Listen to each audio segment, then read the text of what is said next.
2021 жылдан бастап Қазақстан Республикасының Ақпарат және қоғамдық даму министрлігінің тұжырымдамасы бойынша ұлыстың ұлы күні Наурыз мейрамын 10 күн бойы әр күнге атаулар беру арқылы тойлана бастады. Соның ішінде 16 наурыз шежіре күні болып белгіленген болатын. Шежіре тарих ғылымының халықтың шығу тегін, таралуын баяндайтын тармағы, ру тайпалардың тарихын ұрпақтан ұрпаққа жеткізген қалыптасқан ресми шежіре барлық халықтарда кездеседі. Осыған байланысты тұңғыш президенттің тарихи мәдени орталығында шежіре сыр шертеді атты іс-шарасы қаламыздағы Қарағанды индустриялық университетінің студенттерімен және қаламыздағы ақсақалдар алқасының өкілдерімен бірлесіп өтті. Қазақ халқының ғасырлар бойы жасаған рухани мәдениетінің маңызды бір саласы қазақ шежірелері екені анық. Қазақта ұрпақтан ұрпаққа жалғасып келген шежіре бар. Бұл шежірелердің жарыққа шығуы қазақ халқының қалыптасқан шежірелік дәстүрімен байланысты болды.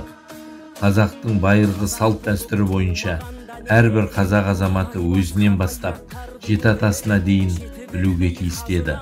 Мұны балаларына үйрету әрбір атаның отбасының тәрбиесінің негізі болды. Бүгінгі шежіре күніне арналған шежіре және оның тәрбиелік мәні атты тұсаукесер баяндамасымен Теміртау қаласындағы қыздар гимназиясының тарих пәнінің мұғалімі Базарбаева Жанат Қуандыққызы қатысты. Шежіре ұлттық тарихтың бір тармағы іспеттес. Түбі бір бөлінбеген қазақ еліміз.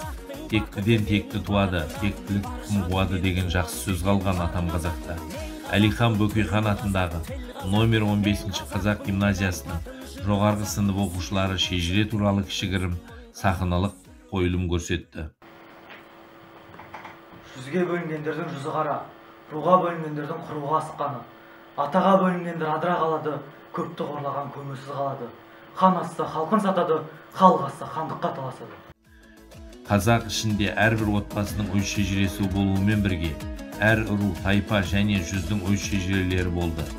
Ру, тайпа және жүздің шежіресін таратып айта алатын адамдар халық ішінде құрметтеліп, шежірешілер деп аталды.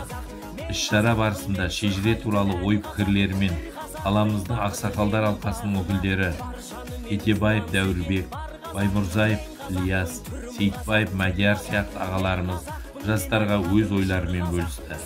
Қаламыздағы орталықтандырылған кітапхананың кітапханашысы Болат Айгерім Маратқызы шежіре туралы кітаптар көрмесіне қысқаша шолу жасап өтті. Іс-шара соңында белсенді қатысушыларға орталығымыздың атынан алғыс хаттар табыс етілді.